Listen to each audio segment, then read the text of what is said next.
Watching this video means that you and your community managed to accomplish the community challenge. Well done.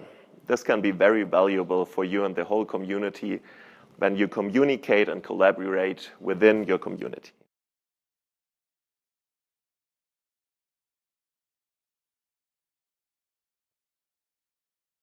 The next level will be level 2. So we will talk about game elements and game dynamics. Therefore, I'll give you a short overview about the basic game dynamics that you can implement within your project. Let's start with narratives.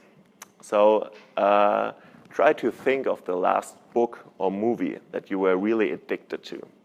Try to extract the inspiring elements out of this book or movie and implement it into your gamified project.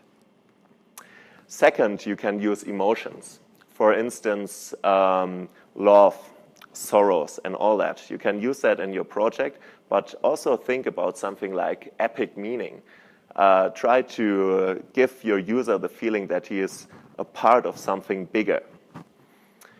Thirdly, you can use constraints. Therefore, like your user is willingly following the rules that you give him. So make sure to be clear, transparent, and fair within your rules. Think of a competition that you want to implement. Therefore, the user really has to know about the rules.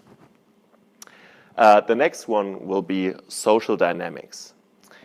For instance, think of Facebook or LinkedIn. They use it like massively. It is really addictive and powerful because you really interact with human beings and you really interact with your community. So you can use social dynamics as well. And the last point is the progression. The progression of your user is a very important thing. So if you can manage to give him or bring him into a position where he reflects on his progression and says, well, now I can solve this challenge that I could not solve before, then you have done a good job. Okay, you will find like more game elements, game dynamics, and all that in the inspiring section. But I want you to think of the last game or the last application you were really addicted to.